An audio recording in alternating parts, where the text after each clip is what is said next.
This is the Horse Radio Network. This is episode 326 of the Stable Scoop Radio Show, A Fox in the Barn.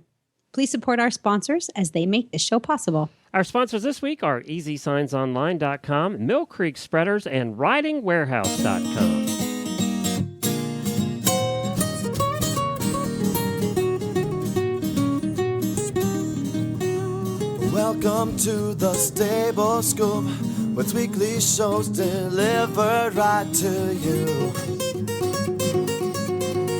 With Helena and Glenn the Geek, live from the stable, it's every week. They'll bring you the news through hail or high water, while using their tails as their own fly swatters.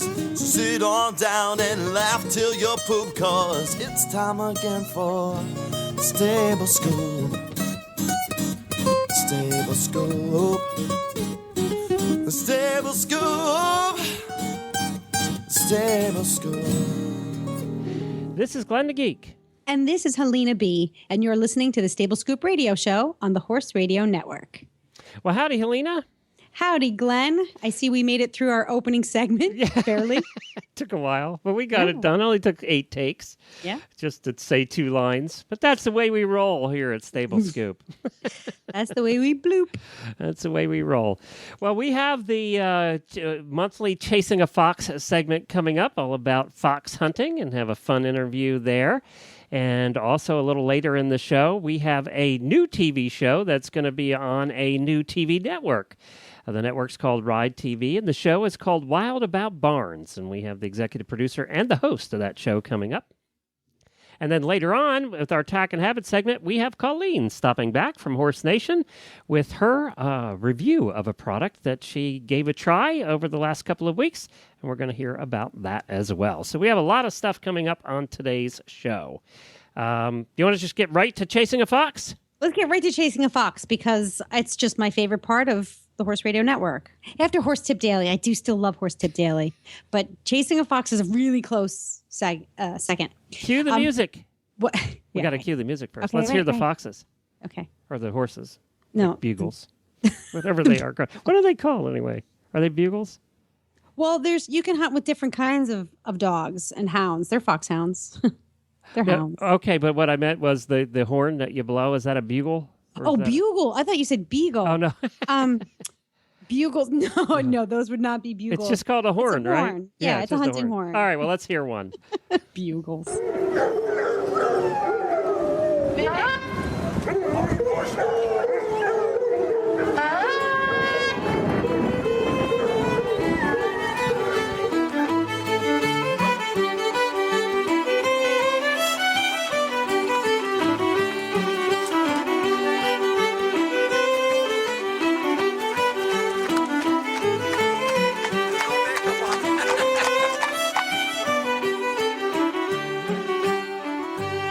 Well, before we actually get into the Chasing a Fox segment, we're going to, this is actually part of the Chasing a Fox segment. We do have a guest with us this week. We're going to talk to Brandy Greenwell, who rides out with the Middleburg Hunt down in Virginia.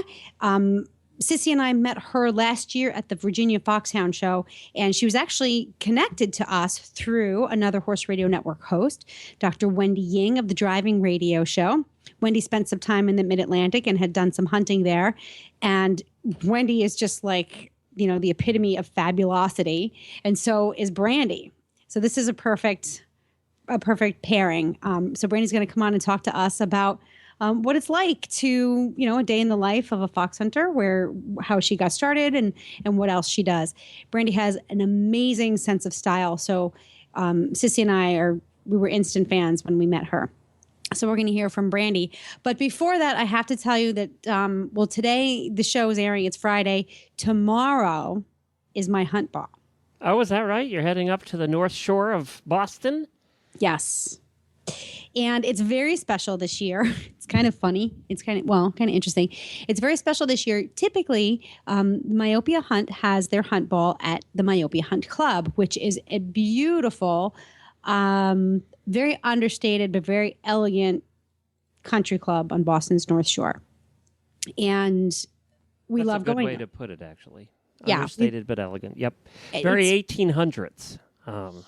Yeah, Yeah. There are parts of it that are even older than that. So, so anyway, we absolutely. If you spend any time in Myopia Hunt Country, stop by the club. You can take a loop through to see the barn and the clubhouse. It's absolutely beautiful. Again, in a most understated, elegant way.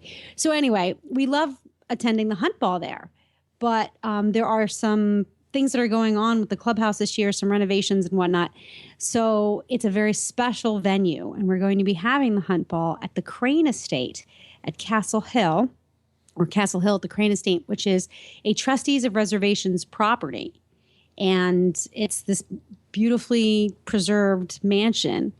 And I don't know how many rooms it's got. It maybe had 30-something rooms, but it sits up on top of a hill overlooking the Atlantic Ocean. Very turn of the century, all brick. Is that the huge brick one? Yeah. Yeah. And it just so happened that many years ago, I got married there.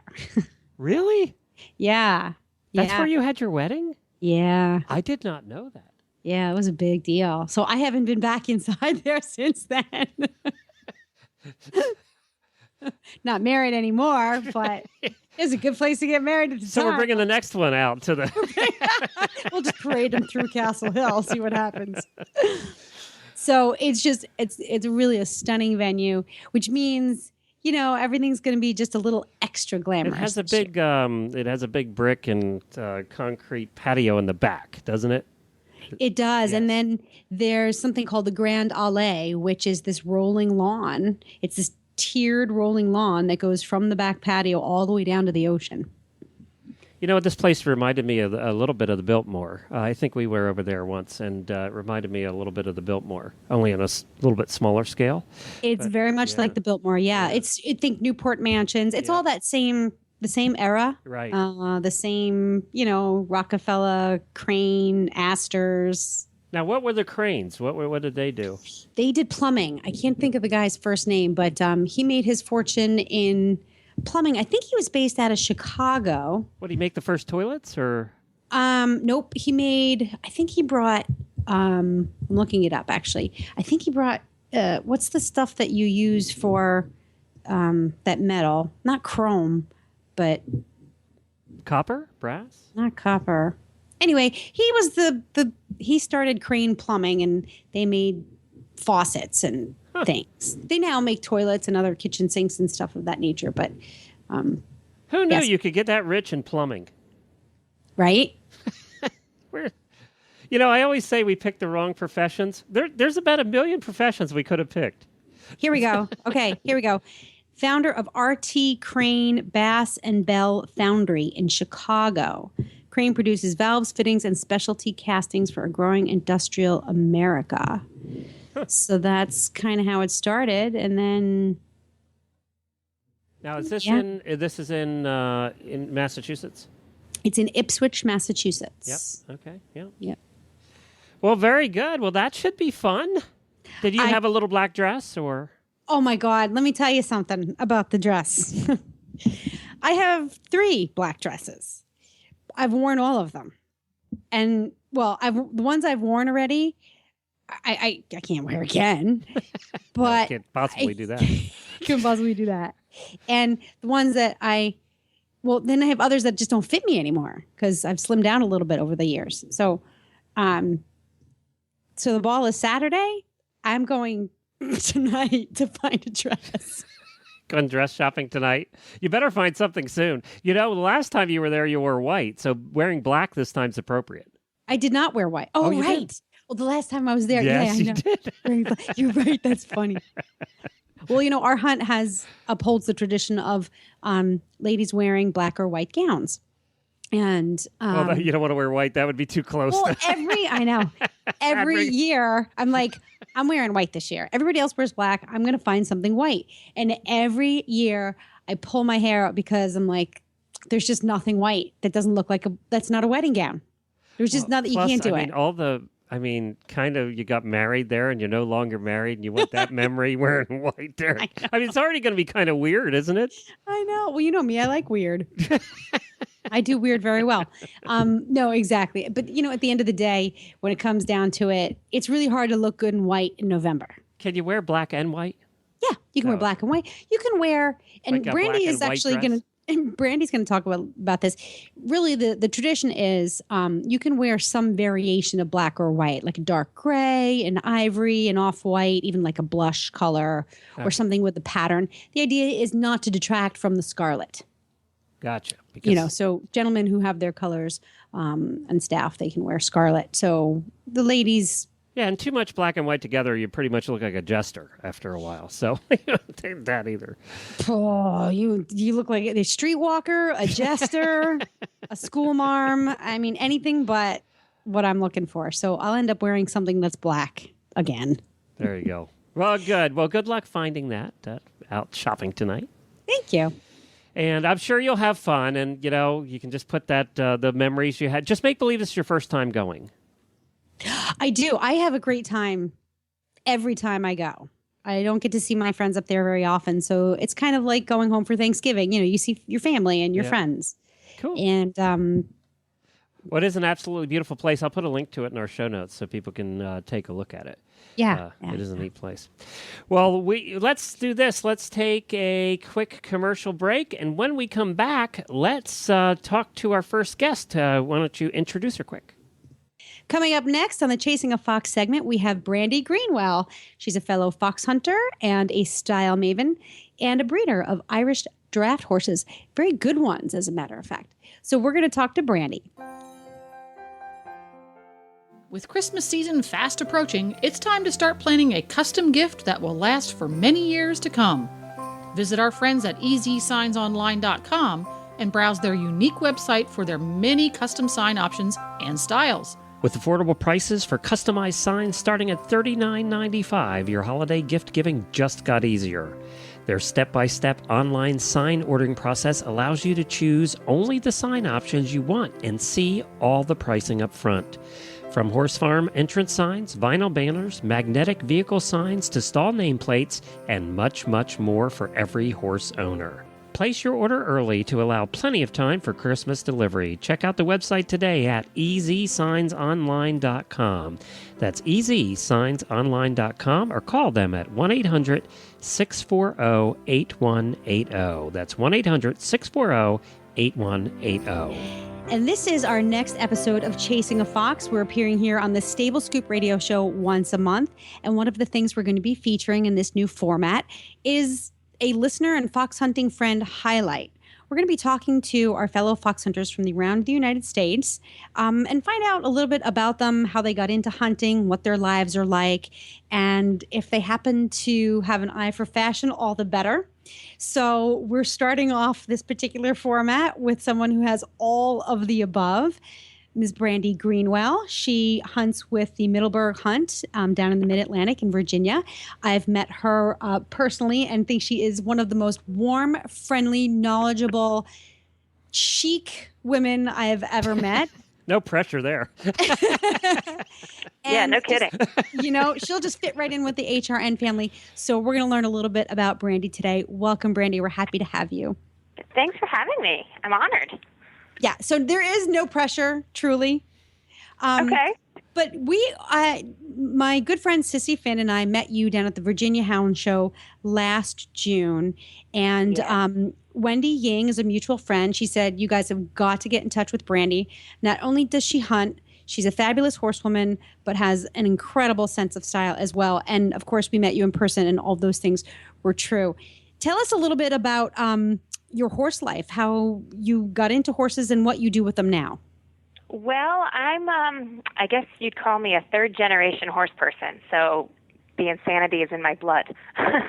My grandfather used to breed thoroughbreds, and my mom started riding when she was very, very young and started breeding when she was about 17. She bred some thoroughbreds, and then she bred some just sort of general fox hunting type all-around horses. And then the sort of the funny joke is that she fox hunted while pregnant with me until she couldn't get her coat buttoned over her bump anymore. So I've been doing it quite a while. And then, of course, I grew up hunting and showing and all of that, just everything, always living on a farm, always having a pony in the backyard or dirt on my face or, all the kind of fun stuff that happens on farms.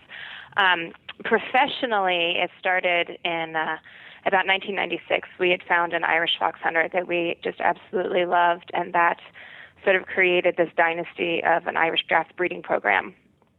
And we went to Ireland in 1996, imported our first couple of mares, and then it was just a little bit of an addiction after that. We, at one point, I guess in our heyday, we stood 5 stallions, had about 14 mares, and about 45 horses on the property. Whoa! So, yeah, it was a lot of work. That's a lot of work. That's a lot of work. It's a lot of work, but it was a lot of fun, and we were very successful with it and absolutely loved the horses. But what happens when you have that many horses in your care is you never really have time to ride and hunt and do all the fun things that you got into it for. Yeah. So our business side of it has subsided a little bit, and now we breed every few years, but we fox hunt a lot more, and we show a lot more and actually enjoy them. Not that we didn't enjoy them before, but enjoy them from their backs a lot more now. So that's sort of my history, my resume with horses. And today happens to be a special day for you. It's your anniversary. It is. It's my 4-year anniversary. I'm super excited. I'm a lucky girl. My husband's a great guy. We got married on a very chilly day in November 4 years ago, and it was outside. So it was a little chilly, and typical horse girl. I had broken my shoulder and my wrist 5 weeks before our wedding at a horse show in Lexington, Virginia. I'm not laughing at you. I'm laughing with you. Yes. Well, Selena's sitting there with her cast on. Exactly. And so my bridesmaids, my maid of honor had broken her nose with Piedmont the week before. Another bridesmaid of mine had broken ribs from another fall.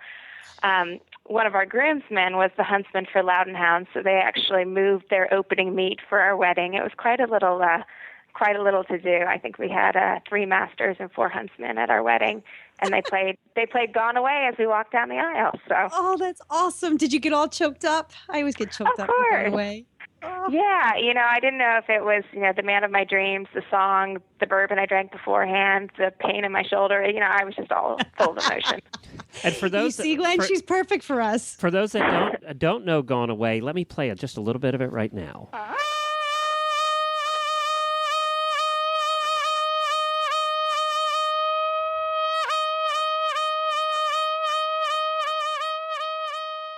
So now, is your husband horsey, or was he? He is. And is he now? Okay, good. He is horsey, so I hit the jackpot.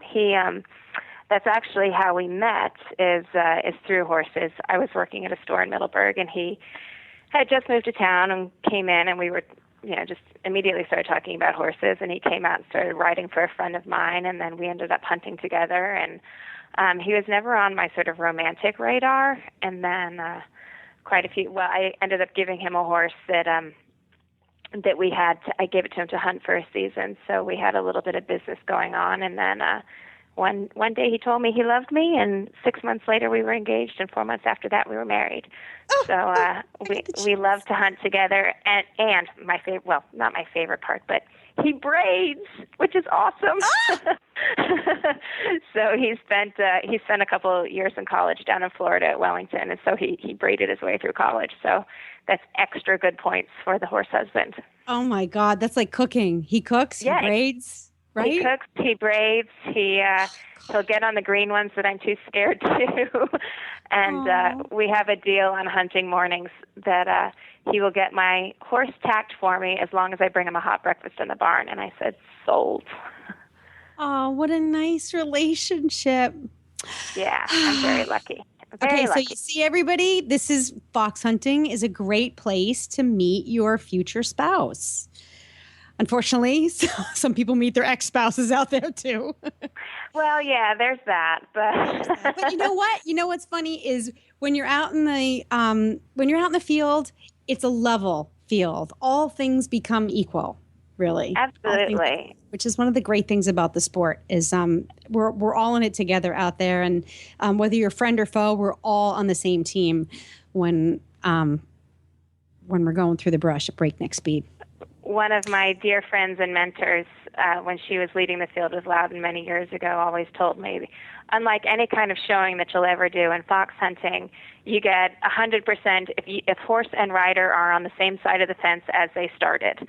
So, you get a 0 if if the rider's down or the horse is on the other side of the fence. But as long as you clear the fence and are in the tack, you get a perfect score. Doesn't matter what it looks like or how it happens, as long as you're at the right place at the right time. Right, exactly. As long as you can walk back to the trailer, that's my motto. Exactly. I win. If I can walk back to the trailer, I win. Sometimes you stumble a little bit. I like to tip a flask here or there, so So what is it? So you're opening. You ride out with the Middleburg Hunt, and I do. Have you guys had your opening meet yet? Yes, unfortunately, it was last weekend when my husband and I were at our National Irish Draft Show, so we missed it this year. But we did open last week. Okay. And when does your season run? Because sometimes some of the seasons are different depending on what part of the country. So your opening meet was last week, and then when do you start to wrap up? We start to wrap up in the beginning of March, beginning to mid-March. It depends on the weather. It depends on sort of the season. But I would say, first 2 weeks of March. There's no set closing date. Does it get real cold? I mean, up here in New England, we can't quite hunt in January and February and even March. It's just the temperatures in the ground are too hard. Is it still fairly workable in the middle of the winter? I know you guys have had some pretty rough weather the last few That's exactly winters. what I was going to say. It depends on the year. I think 3 seasons ago, we had a very mild winter, and we hunted twice a week throughout the whole season, and it was super duper warm. We had very little snow, so we had some really, really, really great hunting all season long. Last year, I don't think we hunted. I know I personally didn't hunt after the second week of December because we got so much snow, and I don't think even our hunt went out that much just because of the weather, the frozen ground and the snow. I mean, we had that sort of snowpocalypse going on here in the DC area. That didn't matter. We couldn't find the ground on which to hunt. So it just depends. So now what's coming up for? Well, this is the big question. When do you have your hunt ball? Our hunt Always ball. the party with Helena. Always I know. the party. Well, we love Middleburg because we have some parties and we have some great parties. I was looking at the schedule. There's more parties than hunting, I think. They're a happy is. bunch, Glenn. Let me tell you, they're a happy bunch. Well, I was on your website, of, middleburghunt.com, and a lot of parties. Exactly. We have this time of year, people fight for the Saturdays to have a breakfast, and we have quite a few formal breakfasts, which is awesome. There's 2 coming up in December. Of course, last weekend with opening meet, we had our governor's breakfast, which of course we missed. But so during our holiday season, we have quite a few cocktail or formal hunt breakfasts. So our ball traditionally has been in the spring. Last year, it was the last weekend in June, and we had it at Salamander for the first time. So that was kind of a new adventure. There's something on the schedule I have to ask you about, because if you saw it on any place else, you would be concerned, and that is the puppy auction. Tell us about the puppy auction. Are you actually auctioning puppies? No. Okay. That's why I said we'd be concerned. It's not. I think there's a couple of hunts that do it. I know Warrenton does it at their hunt ball. But what it is that every year when you have your puppies that you're about to enter, we bring them to a generous landowner's home, and we auction off the rights to name them. So a lot of people do syndicates. A lot of people go in on their own. But a puppy name could bring in. I've seen them go for as much as about $4,000. So when you talk about naming 10 puppies, it's a fundraiser for the hunt, and then everybody, and each litter has to start with a certain name, a certain letter. So then you wait a minute. Let me call my greyhound over. Glory, you're going to start having puppies. Exactly right. So that happens every year, and then after that we do a night hunt. Our fixture card is really full. It's kind of nice that our social schedule. We look at the fixture card to know what we're doing that weekend, as to what party we're going to, or a night hunt, or the Christmas parade weekend's always really fun too. So we have lots of good parties. That's one of the nice things about hunting as your primary recreational activity is the social stuff that goes along with it. There's something for everybody. You can do a breakfast, there's a dinner, you can go fancy. So whatever you're feeling, whatever mood you're in on any given weekend, there's usually something that would fit your mood on the hunting social schedule. So I want to go back to hunt ball for a minute. Glenn, you moved it from hunt ball to puppy auction, which is fine. But I wasn't quite done with the hunt ball thing. Well, actually, it's not just about hunt ball. Since there are so many social activities, I'm getting all excited here. Now, I went to Middleburg for the first time last year and absolutely fell in love. One of the things I would really be excited about going to is the Christmas parade and the meet, which is in December, early December. What's that like? Have you been in that? I remember you were the one who told me about it. Absolutely. It's the first week in December, and we meet from right outside of town, and it's almost like a very Irish or English type of meet. We have a stirrup cup at the Red Fox Inn, ham and biscuits and port and sherry and hot cider. And then as part of the town's annual Christmas parade, the hunt leads the parade down the town.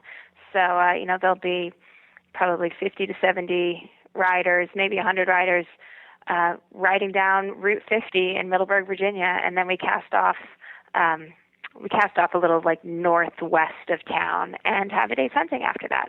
It's pretty spectacular. I can't say I've done many things like that in my life, but it's a pretty cool event. It must be very electric the days and the hours leading up to the meet, because there's, you just put a little extra attention into your breeding and your grooming and your own turnout and stuff. And, sure. Boots are super polished. That's got to be a lot of fun. Just kind of like Glenn was saying, leading up to, it's always the events that lead up to the main event that are the most exciting. So Christmas Day is fun, but it's the 6 weeks leading up to Christmas that are super exciting. Sure. My husband we have, for the Christmas parade, we have matching bowlers that one was my mother's and one was my father's. So we wear those down. So it's kind of like our special outfit. It's our Christmas parade outfit that we wear. That's adorable. It's the one day a year we get to wear our derbies out. We're going to have to try that, Glenn. Hey, it's too bad you can't drive and hunt. You know what you could do, Glenn? You and Scooter could carry around all the extra drinks. You could sort of be like, I'd be drunk by the time I got to wherever we were going. You could be the roving tailgate. Yeah, Scooter would be drunk and I'd be drunk. We'd both be drunk. I bet you Scooter would like to drink more than me, actually. Yeah, I bet he would. He's kind of a bad little pony. He's perfect for you. Yeah. All right, one last question about hunt ball. This was what I was going for, because, of course, I'm in the middle of hunt ball hell. Because one of our requirements for hunt ball is, it is black tie, but ladies will need to wear either a black or white gown. Do you have a similar requirement for your hunt ball? As far as I am concerned, that's not a per hunt requirement. That is sort of an omniscient hunt ball requirement. To be proper, ladies should only wear black or white, or a variation of a gray, but something subdued. And I believe that ladies on the arm of gentlemen wearing scarlet are allowed to wear red. But other than that, I have always known that to be a hunt ball rule, a blanket hunt ball rule, not just for a particular hunt. Not a lot of people abide by it, but that's what I've always been told. So that's what I do. And so, do you usually go with black or white? I usually go with black. Yes. Well, you're beautiful blonde too, which really offsets the whole picture. You can't really go wrong with black. Yeah, I think it's the basic. I generally try and do some really great jewelry to jazz up a black dress. It's sort of the thing. We have a little bit of same thing with our race hats. We have sort of a gown or hat syndicate with some like-sized and styled girlfriends that, I wore this one to this ball, you wear this one to the next ball, yes. and create their own. So we don't have closets and closets and closets of ball gowns. Not that that's a big problem, but closet space gets a little short. Well, see, now there's a business idea. We can create an evening gown swap, the black and the white, because I'll tell you, looking for A white gown that's not a wedding gown is quite difficult. But I do like a challenge. I do like a challenge. So I love the idea of a white gown. I've worn black and white, but I've never worn white. But maybe I will this year. Since ours has been in the summertime, it would be a lot easier to find a white one then. But it's true. Nick and I will probably go to at least 4 or 5 balls a season. We like to dance. We like to boogie. It's fun, isn't it? It is something to do, and it's a great thing to put on your social calendar. It's very wholesome and fun, and there's always. As much as I like to dress up in a ball gown, my husband likes to put on his tuxedo, so it works well. That's perfect. Oh, that's perfect. And Buck owns a tuxedo, so we only have one. There's not a lot of hunts around here, so we kind of have to find other things to go, other black tie events to go to, but we will. Or I could just start a farm pack and we can have a hunt ball. Or you could just come down to the Middleburg one and stay at the Salamander with a great room rate. Can you tell I'm on the committee? Shh. I think we'll have to put that on our list of things to do. All right. Well, we're taking up a lot of your time. We don't want to do that, but we can talk forever. I hope, Brandy, that you will come back on the Chasing a Fox segment in the future and keep us updated on what's happening in your life and that of your husband and your hunting friends. Absolutely. Will do. I'm honored. This is a fun thing. Thank you. And as we said earlier, Brandy rides out with the Middleburg Hunt. You can find them online at middleburghunt.com. They are a great bunch of people. I can tell you that Sissy and I met several of her fellow hunters down there, and we just, it couldn't have been a more warm and friendly bunch. So I highly suggest that you check them out. Thanks again, Brandy. We'll talk soon. Thank you.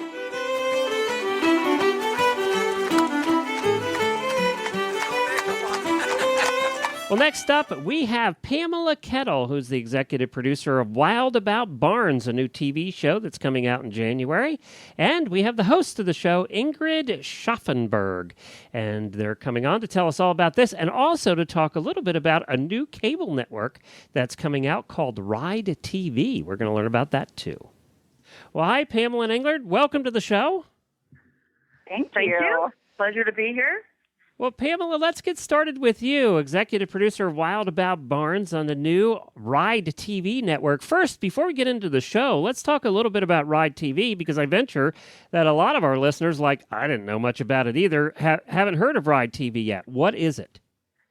Well, that's right, Glenn. It's a brand new cable network that is currently has launched and is on Armstrong Cable up in the Northeast in about 5 of their markets, but it'll be launching on other cable operators as we speak. But basically, the idea behind it is because the horse industry is so prolific across the country and around the world, we didn't have a cable network dedicated to horse lovers. And so Ride came along and basically decided to make a cable channel that would be 24/7 hour programming for the horse culture and lifestyle, which we thought was great. So we think it's going to do really, really well in the market. And once people really hear about it and know it's on the air, I think it's just going to grow exponentially and become a very, very popular cable channel.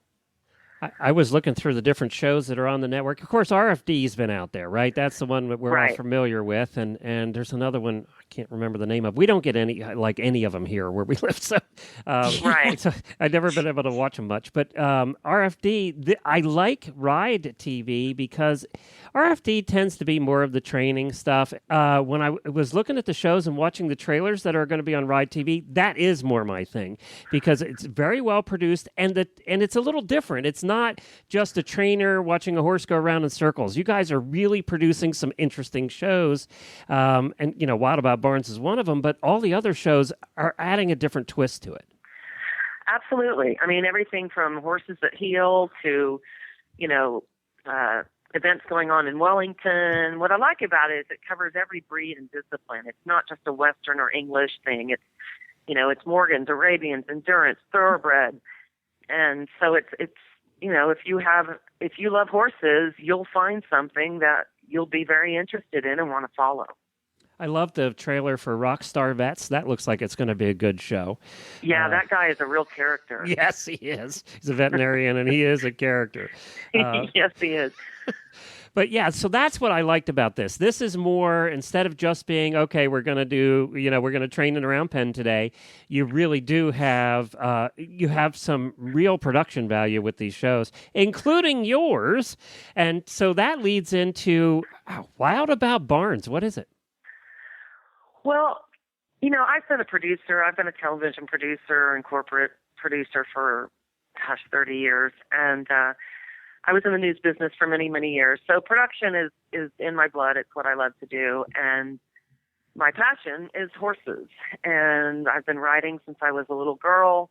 I grew up showing Hunter Jumper, but basically horses is just a huge part of my life and my family's life. And, I've been doing the corporate thing for a long time. And while I enjoy it, I just was getting a little burnt out on it. And I thought, well, what can I do for the next 10 years? I got to work for the next 10 years. I think I'm going to combine my passions.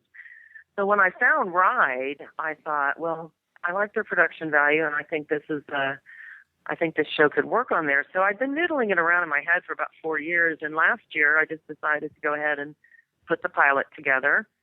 And then I just called up Ride and said, I have a show that I think will be great on your network. And I met with them like literally 2 days later, and we signed a contract. Wow. So you went with your instinct and it hit. You hit the nail on the head. Yeah, I did, because I don't know a horse person on the planet who doesn't love going in someone else's barn, right? Oh, yeah. Oh, and they especially love going in everybody else's tack room and poking around. That's It's true. You do want to go into someone else's barn. You're like, I'm really excited about this. Like, I'm going to subscribe to the service just to see it's the voyeur and all of us coming out. Totally. No, but it's true. I mean, you want to go in and you not only want to see their horses, but you want to get a sense of the environment and the atmosphere in the barn, and you want to look around and go, oh, wow, you have a little cubby hole under that feeder to put all the smart packs and blankets and all of that so you don't clutter up the aisle. That's a great idea. I didn't think about that. Oh, you've got these oscillating fans that are on thermostat. Wow, that's a great idea.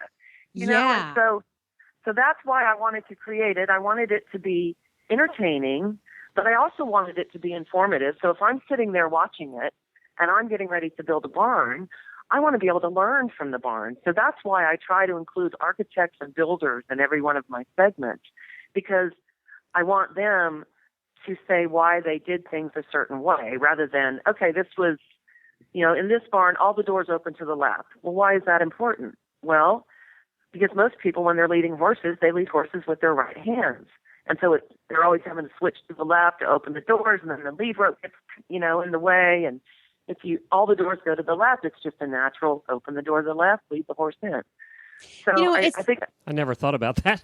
Well, yeah, this is actually a that on one really of my suits.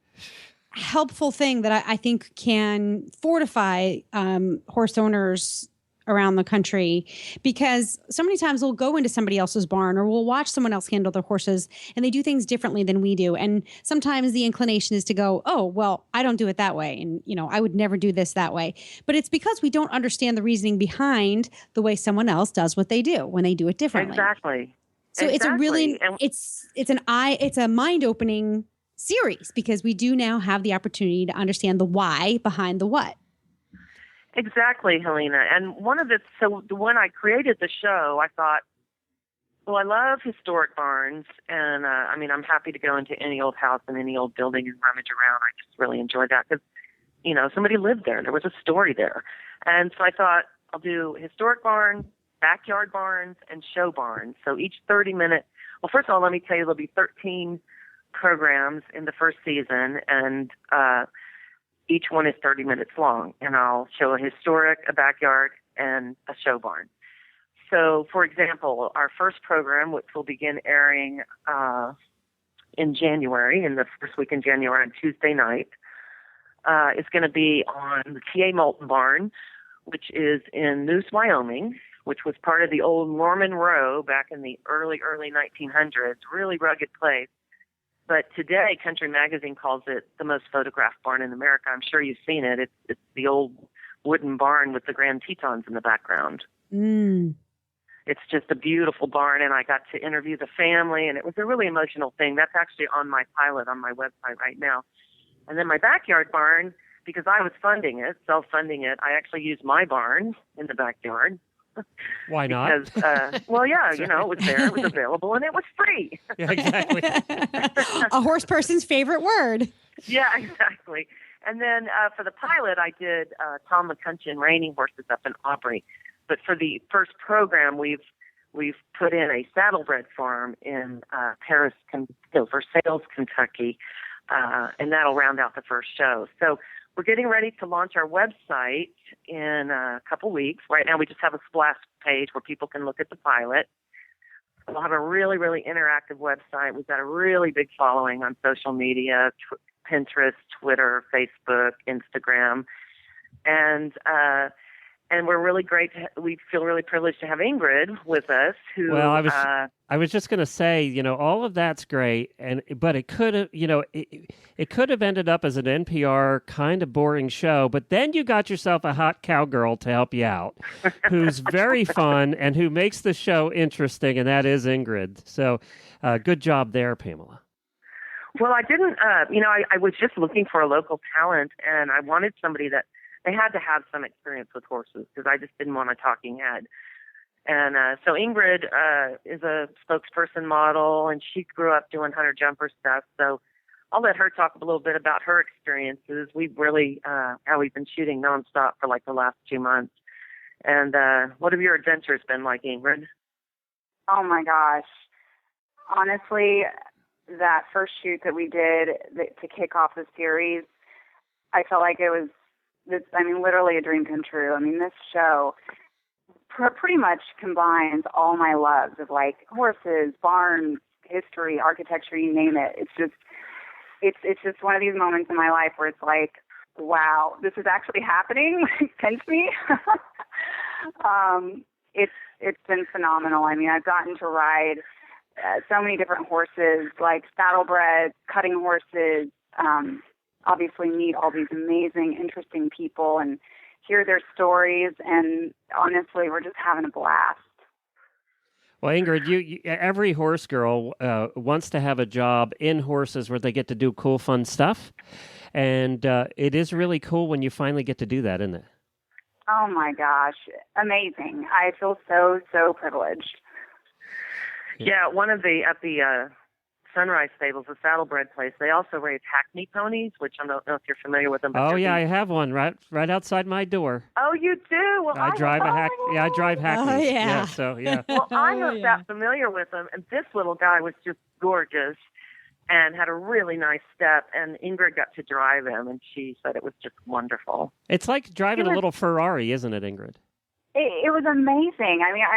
You walk up to these little guys, and they're so tiny, but they have so much power. I was so amazed. So amazed. Yeah, that's why I like them, because they are like driving a little sports car. And I've driven the station wagons before. I like the sports car better. Well, one of the things, Glenn, Helena, is that we wanted to, like I said, we cover every breed and discipline.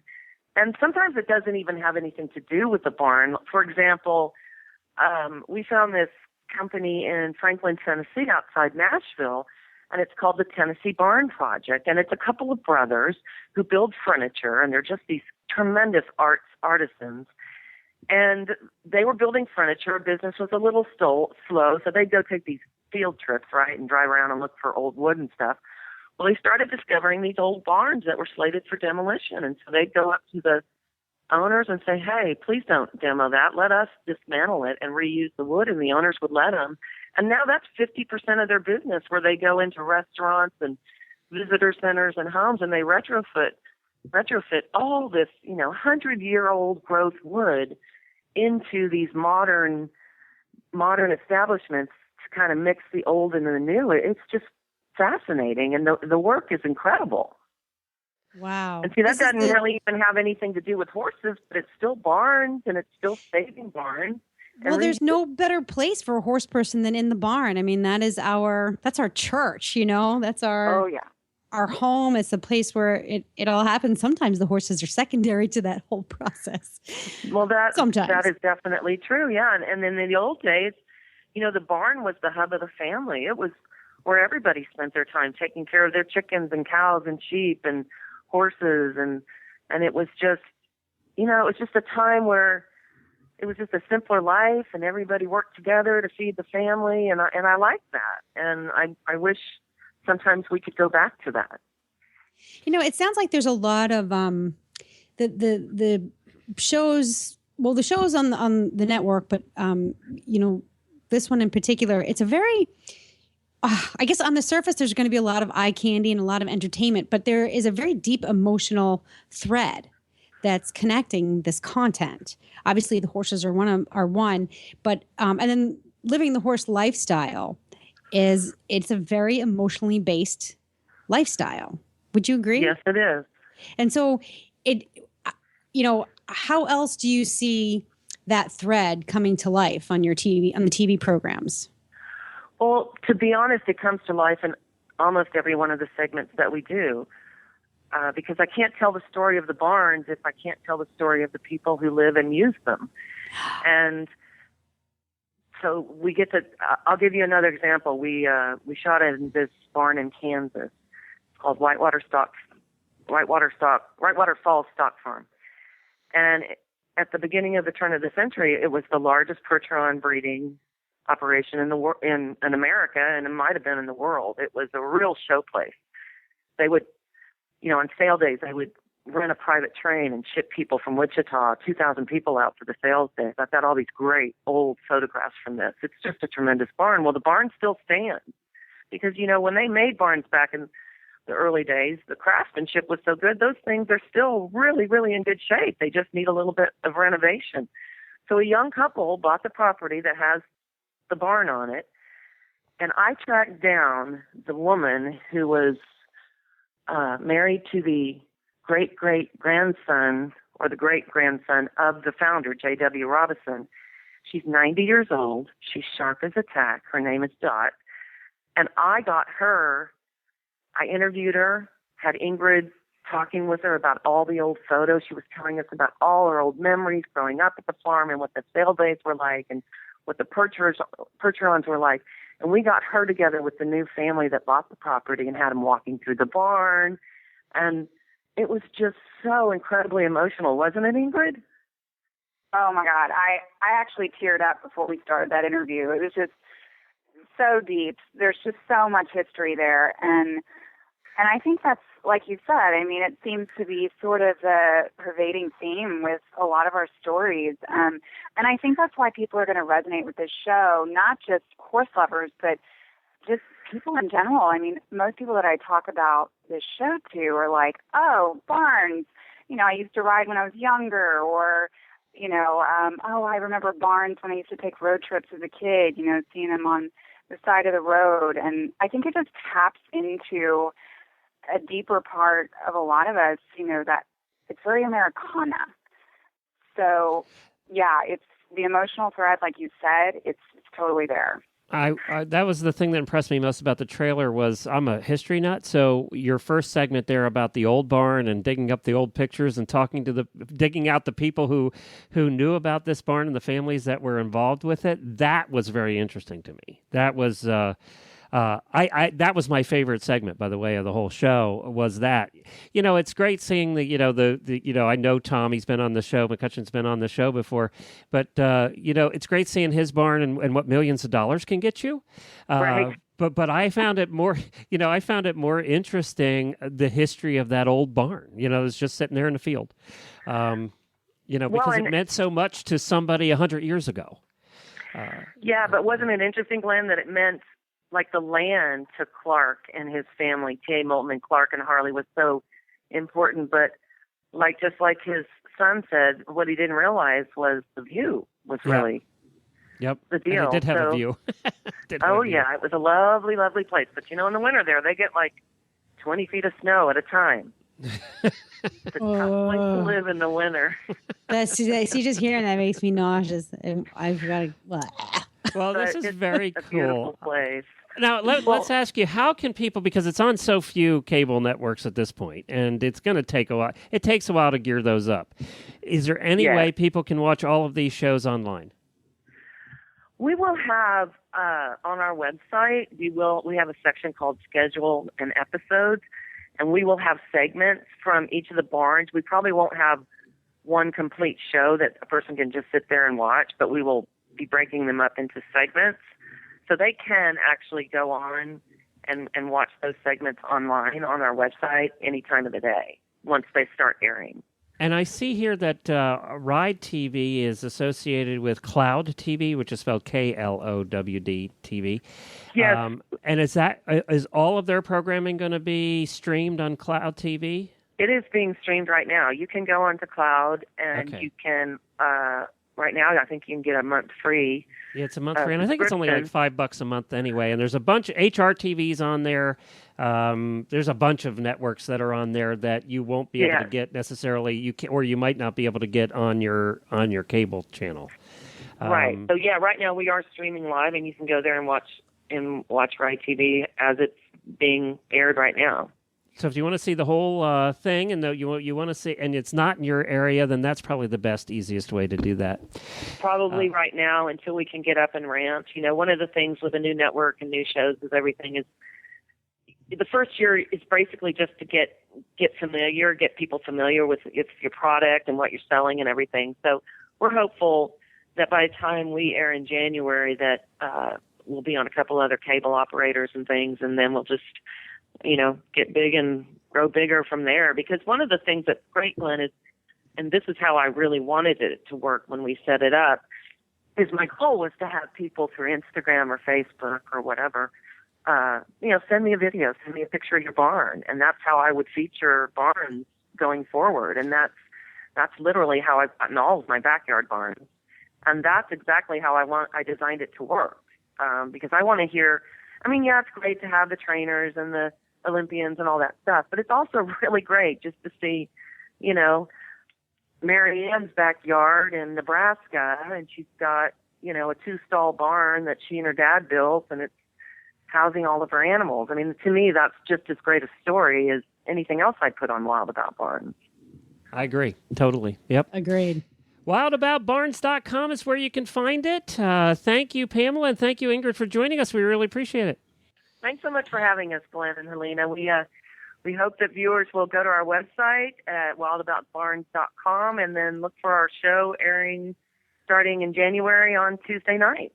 Well, that was fun. We should have a TV show about doing our show. What do you think? We should have a TV show about me. It'd be kind of boring, though, us just sitting here talking on our mics, looking at our computers. I think kind of like when we started the network. It would be kind of boring. We could start out with 12 viewers. That's right. Well, there are a lot of TV shows out there that actually do radio shows. They film them sitting there I always thought those were kind of boring. If I can listen on the radio. There are TV shows out there that are like beyond stupid. Yes. Come on. So ours would be any less stupid. Who would ever think that a show about going to pawn shops could be a show? I know. And look at it. It's one of the most successful shows out there. So, horse people, we could tap into a segment of that market. We already have. So, I wasn't just saying that. I'm very excited about Ride TV. The trailers that I've seen of the different shows that are on there are notch above and look like they're fun and entertaining. They look more mainstream. Shows. It's very well thought out, though. Yeah. It really is very well thought out, and there is an authenticity to the programming that I'm excited about. Not that some of the other, the horse networks that are out there now, I'm sure that they are authentic. They just don't. I don't connect with them. I don't personally connect with them. I don't know why, but I don't. I have really good feeling about Ride TV. Because we're both entertainment-based as opposed to education-based. I think we want to, and people they want to be entertained. And I think that's why Horse Radio Network has done so well. Yeah, you learn stuff along the way, but we've always said it's entertainment first, education second. Because I just took myself as an example. If I find something, it could be very educational, but if it's boring as heck, I'm not listening to it.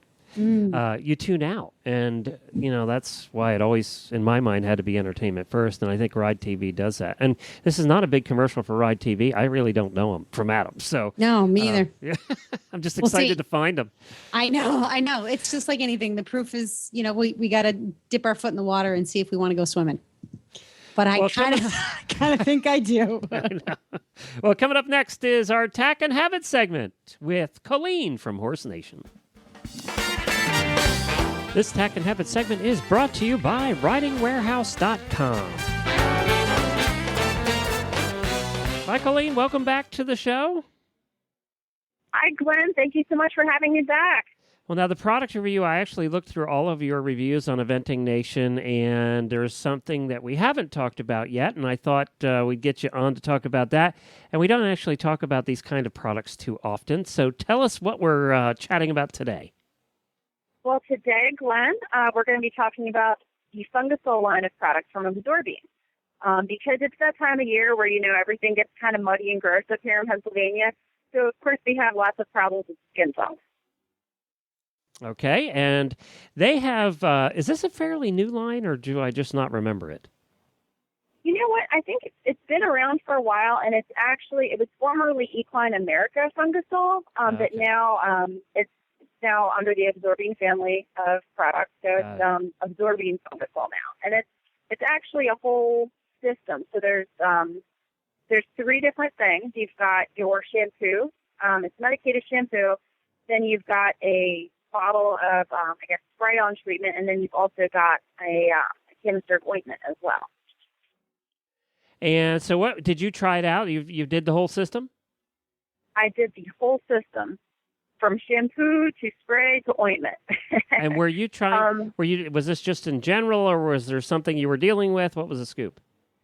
I actually had Ripley ended up coming up with some funky skin on his leg. I wasn't sure if it was quite rain rot or, it kind of started looking a little funky and gross. So I thought, you know what, it was something that looked like it would be great to try the Fungusol out on. So I actually started, it's kind of, you would think it's kind of a 3-step system, but I started out with the shampoo, and I wanted to start kind of trying to squirt it out on my hand right away and start lathering up Ripley's leg. But I even surprised myself because I stopped to read the instructions, which I like to make sure to follow the instructions, letter by letter when I'm doing a review instead of just diving in and ignoring the instructions like I normally tend to, right? So, are you a guy? Are you a guy? That's a guy thing. No, I simply get impatient sometimes, Glenn. It's like when you get one of those boxes of furniture and they have 10 million different parts, and they're like, follow step A through G, and you have 10 screws of this size and 20 screws of this size, and you get kind of impatient with those kind of things. So that's what I'm normally like. But no, I went through and I read all the labeling and everything, make sure I was doing everything the right way. So basically, I started out with the shampoo. I used a sponge. I applied some of the shampoo to a sponge and kind of lathered Ripley's leg up, and then let it sit for about 20 minutes, and then rinsed it off. And then I actually used only either the spray or the ointment at a single time in conjunction with the shampoo. What I did is I shampooed, and then on that first day, I kind of just spritzed afterwards with the spray. Okay. Now, the spray is recommended to only be applied once per day. So that first day, I actually shampooed, let it sit for 20 minutes, rinsed it off, and then I spritzed it up really well. And then that was all I did on the first day. Now, I didn't actually shampoo every day. What I did is I treated for, I want to say it was like a week and a half. I don't think it was quite 2 weeks that I ended up treating for. I usually just would do the spray once a day, but I wanted to make sure to try out the ointment too. So the ointment's actually pretty cool. It's not like some of the other products that I've tried. You know how sometimes you try an ointment and you get a really thick film on your hands, and even if you wash your hands, say 2, 3, 4 times, you still feel like you've got that residue left over. Mm-hmm. The ointment actually, after you apply it, it washes off pretty nicely. I washed my hands once, and then I didn't feel like I had that nasty residue that was hanging around. So I really did like that. I actually mostly stuck with, I liked the once-a-day spray because I felt like it was easier and more time-friendly for me when I'm on the go. But the ointment you can actually apply up to 2 times a day. Okay. So that one you can use, like, to me, on the day that I chose to, or I guess the days I chose to use the ointment, I would apply it in the morning and then kind of check at night. It kind of does, it sticks to the hair. So, I mean, to me, I kind of like to rinse it off a little bit before I apply more. But that's kind of how that went. I noticed, after a week and a half of treating Ripley's legs, it cleared up really, really nicely. So, I mean, I had good luck with it, with whatever kind of funk Ripley had going on. And it looks like here it's the reviews I'm reading and a couple of websites say that it's great for rain rot, that it really worked well with only a couple applications of rain rot for the people that tried it. And also scratches is something I deal with, having a Hackney pony with 4 white legs here in Florida. We deal with scratches all the time. So I'd be interested to try it on his scratches and see how it works for that. Mm-hmm. Mm-hmm. Yeah. I also was reading the labeling, and it said it was also could be used for girth itch or tail rubbing as well. Cool. So did you find any negatives? To me, I kind of wasn't a super huge fan of when the ointment would kind of stick. I mean, I know that I think it's a thing that the ointment kind of stayed in place on the hair, but sometimes if I think Ripley would go out and roll, get down and roll, it would kind of get a little crusted with, a little crud from the ground. So I would just, when I'd rinse off the ointment and then go to reapply it, it would be fresh then. So, I mean, that kind of, I wasn't as much of a fan of the ointment as I was the spray.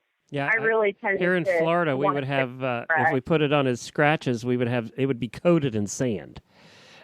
Yeah, I can see that. And I think that's more of a personal preference thing. I mean, for me, I personally liked the way the shampoo worked really well. I liked it. I even liked the fragrance with it. It kind of had, I would say, a menthol fragrance to the product. So I liked that. I liked the spray because it was so easy to use. I think, to me, it's probably a personal preference with the ointment, whether you prefer the spray form or the ointment form. Although I think it's nice that both are available. And your hands don't have scratches anymore, huh? No, and when I do use the ointment, there's no sticky film left over, so that's always a good thing. Yeah, that's awful when that happens. It's like, I can't get it off. All right, that's cool. the worst feeling ever, because then you want to go and wash your hands and grab something to eat, and it's like, I still think there's something left on my hands. Maybe I don't want to eat that bag of M&Ms. Well, you've done a lot of reviews. That's just one of them. They're at eventingnation.com. This one is for Fungasol, Fungasol. You can read the complete review. Just head over to Eventing Nation. And what I do is just search for your name. We'll also put it in our... cut there. Sorry about that. All right. Oh, that's okay. There we go. 3, 2, 1. We'll also put it in our show notes at stablescoop.com, a link to this particular one. And then all of your reviews, you've been reviewing a lot of coats and clothing and all different kinds of stuff. Oh, yeah. There's a lot of great stuff out there for winter right now and cold weather riding. So definitely check it out. Well, you should, with all this stuff you've had to review, you shouldn't be cold this winter. You have no excuse. No, hopefully we don't have another winter like last year with the polar vortex. I'm not looking to get temperatures in, the teens and the single digits and down around zero again. I think that's heading your way right now, actually. So. Oh no, I thought I heard something about that. Although some people, I'm sure there's people in areas a lot colder than Pennsylvania that think that temperatures in the teens don't sound cold at all. So I guess it's all relative. Yeah, our friends in the Dakotas and up in the northern part there had 2 feet of snow and minus 20-degree wind chills. So yeah, Oof. yeah, you're probably right about not having to worry about that. Well, that makes 30 degrees sound downright balmy. Exactly. Exactly.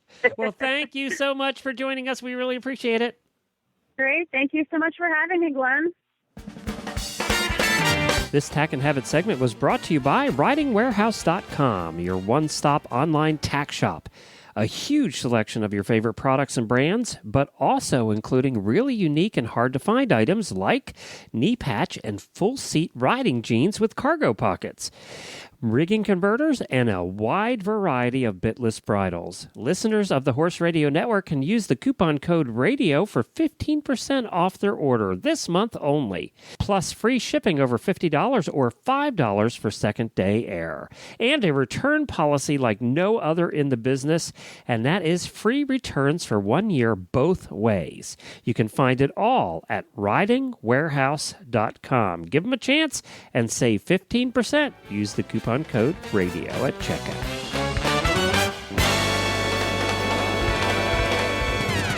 Well, that's it for this week. It's been a fun show. I hope you enjoyed. We have a lot more fun shows coming up for you over the next couple of weeks. Of course, we do some things every year around the holidays, and we're going to try and get those accomplished this year as well.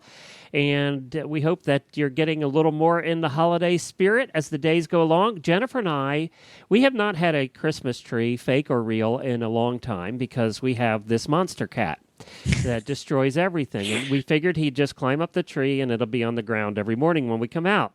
And that might happen, I'm not sure. But we actually did buy a fake tree the other day, 6-foot fake tree, and it was pretty cheap.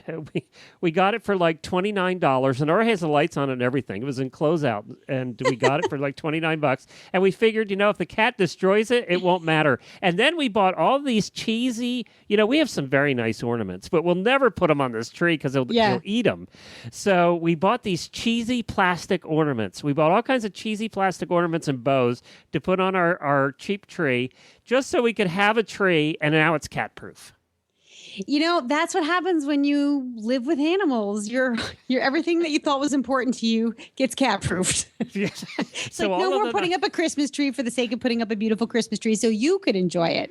That's right. It's putting it up in a way that your cat will not destroy it. And now all the nice ornaments we're going to hang from like the ceiling where you can't reach them, Oh, that's a good idea. Once they break. But yeah, so we're going back to the times when we were broke, when we were first together, had no money, and, had this cheesy little Charlie Brown tree. So we're going back to the Charlie Brown tree days. But at least we'll have a tree. I like that, Charlie Brown tree days. Well, at least we'll have a tree this year. So we'll see how that goes. I just keep vacuuming up all the broken ornament pieces. How many of you have cats that destroy your tree every year? We can't be the only ones. I can't tell you how many times when we lived in our house in Newville. It was a big farm, big house, and the great room ceiling was like 30 feet high. So we used to get these 10, 12-foot trees. And I can't tell you how many times we came out in the morning and this huge tree full of decorations was on the ground from the cat. Oh, cats. Boy. Why do we have cats? I don't know. Oh, because they're just so soft and cuddly. Even when they bite you. By the way, is laying right at my feet. He's just right under my feet now, looking up, going, "You talking about me? Where's the tree? I want to give me the tree. Set that thing up. I'm ready." I'll let you know how that goes. I'll take pictures of it when it's on the ground in the morning and post them. Please do. Well, thank you, Helena. You can listen to our app. Just go to the App Store, iOS or Android. Search for Horse Radio Network. It's the simplest, easiest way to listen to all of our shows on the network. And also, you can stop by our website at stablescoop.com. You can listen to all the past episodes, all 326 of them. They're over there at stablescoop.com if you're a glutton for punishment. And or if you just had like an operation and you have 6 weeks of recuperation, that'd probably be good. Or if you happen to have a jug of tequila in the house. Yes, that's right. Our show is a lot. I got to say, this is a PSA. Our show is a lot more fun with a little tequila. Yes. And you have a great time at the Hunt Ball. We want to hear all about it next week. Yes. Hopefully we'll get some pictures. And there's always an adventure. There's always a story. When you put Sissy and I together, there's always an adventure. But when you put Sissy and her husband and me and Buck together, we're going to have a nice show for you when we get back. Sounds great. Thank you, everybody. We'll see you next week. Until then, happy scooping.